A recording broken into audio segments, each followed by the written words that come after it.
সজনে ডাঁটার যে কোনো রান্নাই শুধু স্বাদের জন্যই নয়, পুষ্টিগুণেও ভরপুর আর শরীরের জন্য তো ভীষণ উপকারী। তবে এই সমস্ত রান্নায় অতিরিক্ত তেল মশলা ব্যবহার না করাই ভালো। অত্যন্ত উপকারী এই ডাঁটার একটি রেসিপি দেখে নি চলো।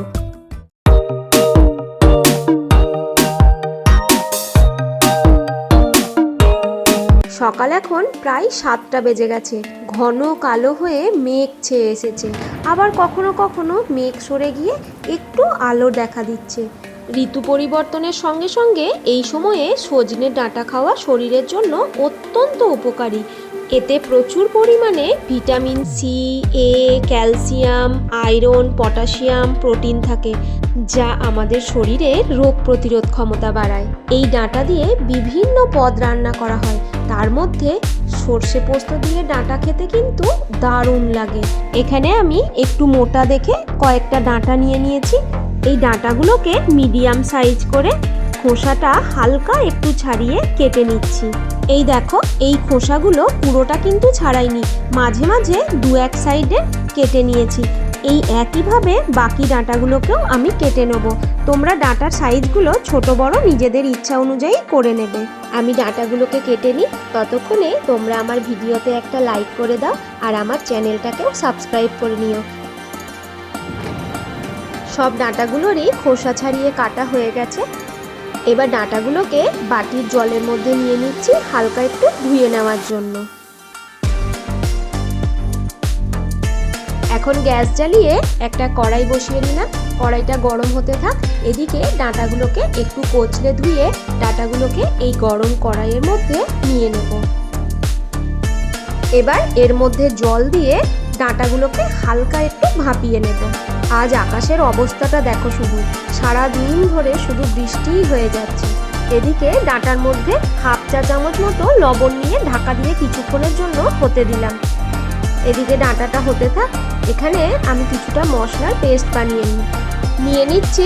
1 টেবিল চামচ পোস্ত, হাফ টেবিল চামচের একটু কম সাদা সর্ষে, তোমরা এখানে কালো সর্ষেও নিতে পারো, 7-8টা কাজু বাদাম, 2টো কাঁচা লঙ্কা। পোস্তটা একটু কম মনে হচ্ছিল, সেজন্য আরও একটু পোস্ত এর মধ্যে নিয়ে খুব মিহি পেস্ট বানিয়ে নেব। এরকম ওয়েদারে বারান্দায় বসে রান্না করতে কিন্তু ভীষণই ভালো লাগছে। বেশ ঠান্ডা ঠান্ডা ওয়েদার, দুদিন যা গরম পড়েছিল একেবারে হাঁসফাঁস অবস্থা। এদিকে ডাঁটাগুলোকে 10 মিনিট মতো মিডিয়াম ফ্লেমে ভাপিয়ে নিয়েছি। ডাঁটাগুলোকে এই জল থেকে তুলে নেব, কিন্তু এই ডাঁটা সেদ্ধ করা জলটা ফেলে দেব না, অন্য একটা বাটির মধ্যে এটাকে রেখে দেবো। দেখো, বৃষ্টির পরিমাণ সময়ে সময়ে বেড়েই চলেছে আর খুব ভালো লাগছে। ডাঁটার জলটাকে অন্য একটা বাটিতে আমি নিয়ে নিচ্ছি।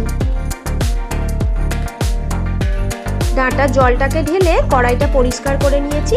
এবার গ্যাস জ্বালিয়ে ওই কড়াইটাই বসিয়ে নিলাম। কড়াইয়ে 2 টেবিল চামচ মতো সর্ষের তেল দিয়ে নিলাম। খুব বেশি তেল দেওয়ার প্রয়োজন নেই।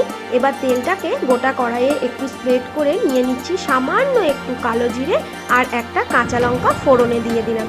লঙ্কার পরিমাণটা তোমরা নিজেদের স্বাদ অনুযায়ী নিয়ে নেবে। এবার ভাপিয়ে রাখা ডাঁটাগুলোকে এর মধ্যে নিয়ে নিচ্ছি। ডাঁটাগুলোকে হালকা একটু তেলের মধ্যে ভেজে নেব। গ্যাসের ফ্লেমটাকে এখনো মিডিয়ামেই রেখেছি। সর্ষে পোস্তটা পেস্ট করে নিয়ে চলে এসেছি। এগুলোকে প্রথমে শুকনো অবস্থায় একবার পেস্ট করে সামান্য একটু জল দিয়ে আবারও পেস্ট করে নিয়েছিলাম। এতে কি হয়, পেস্টটা অনেকটা মিহি হয়। এবার নিয়ে নিচ্ছি স্বাদ অনুযায়ী লবণ, হাফ চা চামচ হলুদ গুঁড়ো। সমস্ত উপকরণ ডাঁটার সাথে খুব ভালোভাবে মিশিয়ে নিতে হবে। এই মিশ্রণটার মধ্যে যেহেতু কাজু বাদাম বাটা আছে, সেজন্য গ্যাসের ফ্লেমটাকে এখন লোতেই রাখতে হবে, না হলে খুব তাড়াতাড়ি এটা গাঢ় হয়ে যাবে। এবার ওই ডাঁটাটা যে সেদ্ধ করেছিলাম সেই জলটা দিয়ে মিক্সির বাটিটা ধুয়ে এর মধ্যে নিয়ে নিচ্ছি।